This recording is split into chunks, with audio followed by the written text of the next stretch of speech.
இன்றைக்கி நம்ம பண்ண போகிற டிஷ் வந்து நார்மலாக அந்த பூரிக்கெலாம் வைப்போம்ல, பூரி மசால் அது மாதிரி. இன்றைக்கி வந்து நம்ம பண்ண போகிறது வந்து தோசைக்கு வெறும் வெங்காயம், இஞ்சி பூண்டு பேஸ்ட்டு, உருளைக்கிழங்கு, கொஞ்சம் பட்டாணி அண்ட் இந்த யூனிக் வெஜ் மசாலா, உப்பு, இது மட்டுமே போதும். எவ்வளோ டேஸ்ட்டாக அந்த பூரி மசால் வந்து வருதுன்னு பாருங்கள். ரொம்ப சிம்பிள், ஜஸ்ட் 2 மினிட்ஸில் முடிச்சிடலாம். பாருங்கள், இதான் இன்க்ரீடியன்ட்ஸ். ஆயில், நல்லெண்ணெய் ஊற்றிக்கோங்க. நல்லெண்ணெய் ஊற்றிட்டு ஆனியன் போட்டு இன்னும் கொஞ்சம் எண்ணெய் ஊற்றிக்கோங்க. அப்புறம் விசிலில் ஒரு 3 விசில்ஸ் ஹை விட்டுருங்க.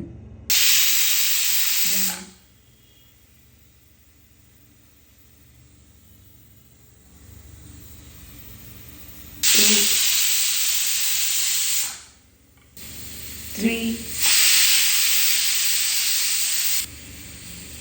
4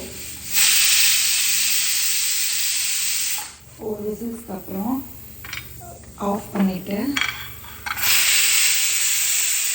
விசில் எடுத்துக்கிட்டோங்க. இந்த மாதிரி வெங்காயத்தை வதக்கிறதுக்கு பேர் ஒன் ஷாட் மெத்தட். நார்மலாக நம்ம வதக்கிறதோட இதில் வெங்காயம் சூப்பராக வதங்கிருக்கும். காமிக்கிறேன், ஃபாஸ்ட்டாகவும் வேலை முடியும். பாருங்கள், இதில் சூப்பராக வதங்கி 4 விசில்ஸ் டோட்டலி. வெங்காயம் வதங்கிடுச்சு. இப்போ நம்ம இந்த பொட்டேட்டோ, கொஞ்சம் பட்டாணி, அதுக்கப்புறம் இஞ்சி பூண்டு பேஸ்ட் உங்களோட டேஸ்ட்டுக்கு ஏற்ற மணிக்கு, அதுக்கப்புறம் நம்மளோட யூனிக் வெஜ் மசாலா,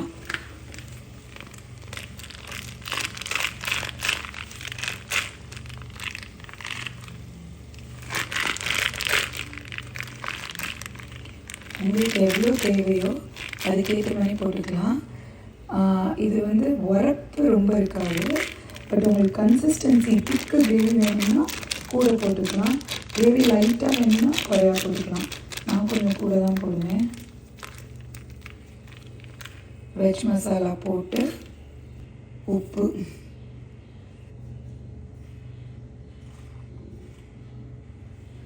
அதுவும் உங்கள் தேவைக்கேற்ப. ஒரு கப் தண்ணி ஊற்றி நல்லா மூடி விட்டுருங்க.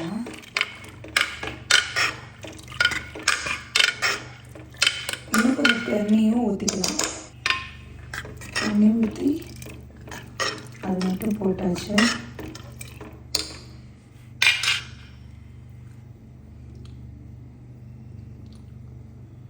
இன்னும் கொஞ்சம் உப்பு போட்டுக்கலாம். உப்பு போட்டு கிண்டி, இது வந்து நான் வந்து ஒரு 10 விசில்ஸ் ஹையில் வச்சு இறக்கிடுவேன். எம்மியான அந்த மசாலா, பூரி மசாலா ரெடி ஆயிடும். First whistle, second whistle,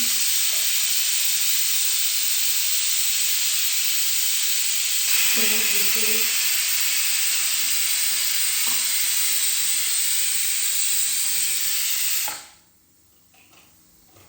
fourth whistle,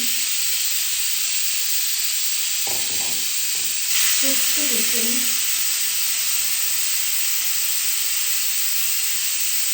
sixth whistle, seventh whistle, eighth whistle. அது மாதிரி கொஞ்சம் பேர் கேட்டிருந்தாங்க, கோக்னட் மில்க் ஆட் பண்ணலாமா இந்த மாதிரி கிரேவியில், அதுவும் டேஸ்ட் நல்லா கொடுக்குமா? ஏன்னா எங்களுக்கு கோக்னட் மில்க் ஆட் பண்ணால் பிடிக்கும்னு. அவங்களுக்காக தான் இன்றைக்கி கோக்னட் மில்க்கும் இந்த கிரேவியில் ஆட் பண்ணலாம். இங்கே பாருங்கள், திக்காக கோக்னட் மில்க் கொஞ்சம் எடுத்து வச்சுருக்கேன். உங்களுக்கு கோக்னட் மில்க் ஆட் பண்ணால் இன்னும் கொஞ்சம் எக்ஸ்ட்ராவாக அந்த மசால் போட்டுக்கோங்க. இப்போ நான் போட்டேன்ல, நான் போட்டதே நிறைய அளவு போட்டிருந்தேன். அந்த அளவுக்கு வந்து நீங்கள் வந்து மசால் போட்டுக்கலாம். அதுனா கோக்னட் மில்க் ஆட் பண்ணாலும் டேஸ்ட் வந்து ரொம்ப எம்மியாக தான் இருக்கும், நல்ல டேஸ்டியாக தான் இருக்கும், டிஃப்ரென்ஸ்லாம் இருக்காது. நான் யூஸ்வலாக கோக்னட் மில்க் ஆட் பண்ண மாட்டேன். ஆட் பண்ணாமலே எனக்கு நல்லா டேஸ்ட்டாக வந்துடும். பட் ஸ்டில் உங்களுக்கு கோக்னட் மில்க் ஆட் பண்ணோம்னா நீங்கள் ஆட் பண்ணிக்கலாம். மசாலா வந்து கொஞ்சம் கூட போட்டுக்கோங்க. 9 விசில்ஸ் முடிஞ்சிச்சு. 10 விசில்ஸ்.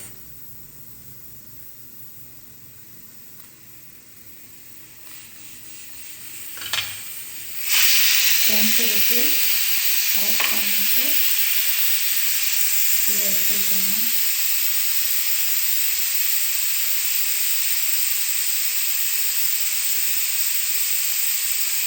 ஒருவேளை உங்களுக்கு இந்த 10 விசில்ஸில் வேகலைன்ற மாதிரி நினைக்கிங்க பொட்டேட்டோனாலும், you can keep still more 3 whistles, இன்னும் ஒரு 3 விசில்ஸ் வைக்கலாம்.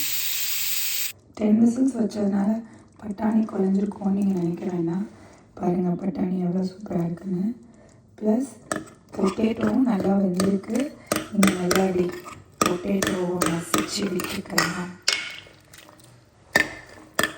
விட்டுட்டு இப்போ நீங்கள் தேங்காய் பால் ஊற்றணும்னு நினச்சிங்கன்னா, நான் யூஸ்வலாக ஊற்ற மாட்டேன். ஊற்றாமே இந்த மசாலா இவ்வளோ நல்லா வந்துடும், ரொம்ப டேஸ்டி. பட் ஸ்டில் இன்னைக்கு கேட்டவங்களுக்காக ஊற்றினா எப்படி இருக்கும் அப்படிங்கிறதான். அது ஊற்றினாலும் டேஸ்ட் என்ஹான்சிங்காக நல்லாயிருக்கும். ஊற்றாமே ஆக்சுவலாக நல்லா கட்டியாக எடுத்து பாருங்கள். பட் ஸ்டில் உங்களுக்கு ஊற்றணுன்னாலும் தேங்காய் பால் ஊற்றி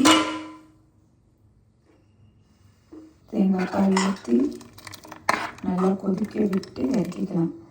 நீங்கள் நினைக்கிற மாதிரி பட்டாணி 10 விசில்ஸ் வச்சதுனால இதாகாது.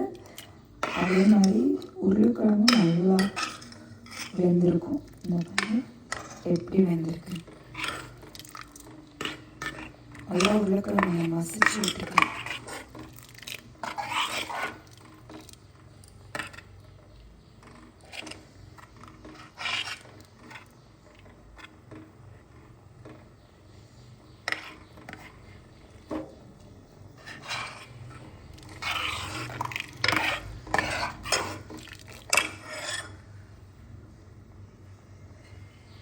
அது ஊற்றினாலும் டேஸ்ட் சூப்பராக தான் இருக்கும்.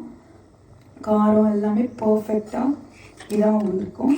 எனக்கு தேங்காய் பால் ஊற்றுனதுனால கொஞ்சம் மசாலா எக்ஸ்ட்ரா சேர்த்துக்கிட்டிங்கன்னா டேஸ்ட் சூப்பராக இருக்கும்.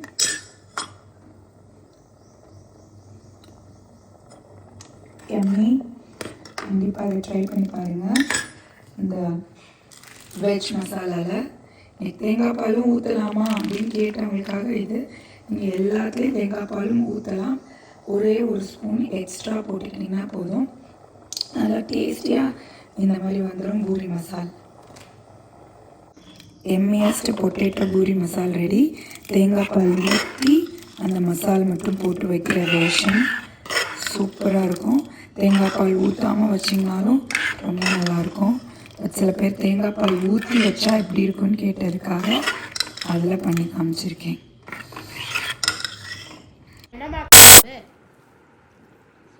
பட்டாணி உருளைக்கிழங்கு மசால் ரொம்ப சூப்பராக இருக்கு.